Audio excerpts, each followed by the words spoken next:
যুক্তরাষ্ট্রের বিখ্যাত চলচ্চিত্র প্রযোজনা সংস্থা ইউনিভার্সাল স্টুডিওর 4টি থিম পার্ক রয়েছে বিশ্বব্যাপী। এর মধ্যে 2টি যুক্তরাষ্ট্রের হলিউড আর আয়ারল্যান্ডে, একটি জাপান আর একটি সিঙ্গাপুরে। আর আমরা এখন আছি সিঙ্গাপুরের ইউনিভার্সাল স্টুডিওতে। ইউনিভার্সাল স্টুডিও সিঙ্গাপুর আনুষ্ঠানিকভাবে চালু হয় 2011 সালে 28 মে। থিম পার্কটি সিঙ্গাপুরের সান্তোসা দ্বীপে অবস্থিত। স্টিভেন স্পিলবার্গের জুরাসিক পার্ক, শিন্ডলারস লিস্ট অথবা এক্সট্রাটেরিটোরিয়াল মনে করিয়ে দেয় ইউনিভার্সাল স্টুডিওকে। শুধু স্পিলবার্গই নয়, আলফ্রেড হিচকক, স্টিফেন সমার্স, পল গ্রিনগ্রাসের মতো অনেক পরিচালক কাজ করেছে ইউনিভার্সালের সঙ্গে। পুরনো চলচ্চিত্র স্টুডিওগুলোর মধ্যে অন্যতম ইউনিভার্সাল। এক টিকিট দিয়ে পুরো পার্কটি সারাদিন ঘুরে দেখা যাবে, আর প্রত্যেকটি রাইড চড়া যাবে যতবার খুশি ততবার। পার্কে ঢোকার মুখে ম্যাপ আর স্টুডিও গাইড সংগ্রহ করে নিলে সারাদিনের ট্যুর প্ল্যান করতে সুবিধা হয়। দিনের বিশেষ প্রদর্শনীগুলো কোথায় ও কখন সব বিস্তারিত দেওয়া থাকে স্টুডিও গাইডে। ইউনিভার্সাল স্টুডিও সিঙ্গাপুর সত্যি স্বপ্নপুরী।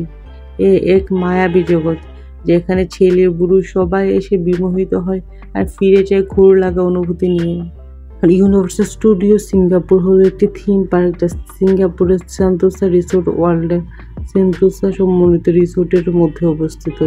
এখানে 7টি থিমযুক্ত জোন, 28টি রাইড, শো এবং আকর্ষণ রয়েছে। এটি বিশ্বজুড়ে 5টি ইউনিভার্সাল স্টুডিও থিম পার্কের একটি। আর ইউনিভার্সাল স্টুডিও সিঙ্গাপুরে আপনাকে প্রবেশ করার জন্য ওয়ান ডে পাস, মানে সারাদিনের জন্য 4 থেকে 12 বছর বয়সী শিশুদের জন্য হচ্ছে $85, আর 12 বছরের উপরে যত প্রাপ্তবয়স্ক আছে তাদের জন্য হচ্ছে $87।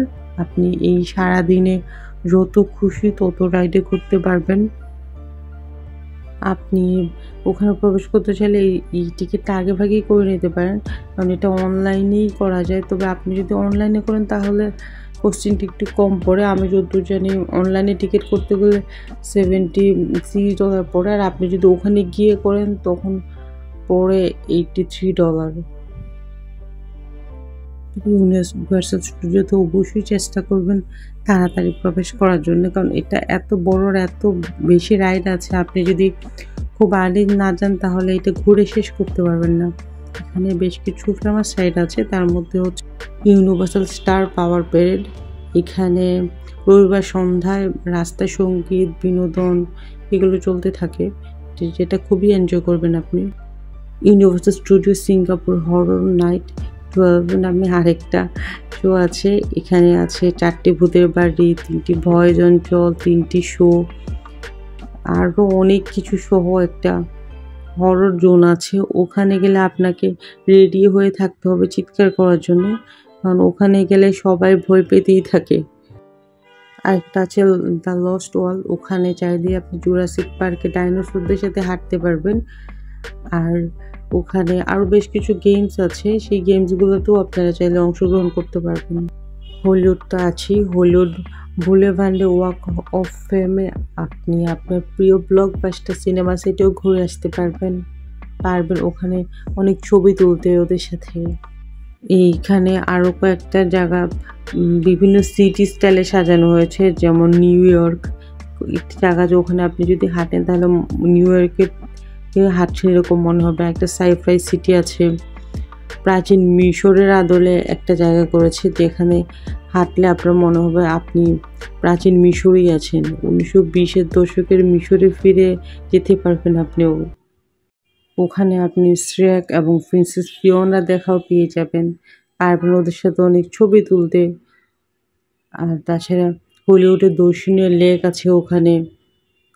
তারপর ওখানে আছে ক্যান্ডি লিলিয়াস নামে একটা দোকান আছে, এটা হচ্ছে চকলেটের জন্য বিখ্যাত। ওখানে আপনি পেয়ে যাবেন বিশ্ববিখ্যাত সব চকলেট। চাইলে আপনারা ওখান থেকে নিজের জন্য অথবা ফ্যামিলি মেম্বারদের জন্য চকলেট কিনে নিয়ে আসতে পারেন। তবু ওখানে যদি আপনি যান তাহলে স্বপ্নের মতো কেটে যাবে আপনার সারাটা দিন। তো ওখানে যেতে হলে আপনাকে প্রথমে সিঙ্গাপুর সিটি থেকে চলে যেতে হবে সেন্তোসা আইল্যান্ডে। সেন্তোসা আইল্যান্ডে যেতে আপনাকে 2-3টা ওয়ে আছে। আপনি চাইলে মনোরেলও যেতে পারেন, কেবল কারে বাই রোডেও যেতে পারেন। তবে আমি প্রেফার করব মনোরেলটা ট্রাই করার জন্যে। কারণ ওদের ট্রেনগুলো এত ভালো, জার্নি করে আমার অনেক ভালো লেগেছে। আপনার ওখানে যেতে পার পারসন $4 করে পড়বে। আপনি চাইলে রিটার্ন টিকেটও করে ফেলতে পারেন আসা যাওয়ার। তাহলে পড়বে আপনার $8। আর ওখানে স্কাইলাইন লুজ নামে একটা রাইড আছে। ওখানে আপনি $12 দিয়ে চড়তে পারবেন একবারের জন্য। আর যদি ২ বার চড়তে চান তাহলে আপনার পড়বে $24। তো আমার আজকের ভিডিও এই পর্যন্তই।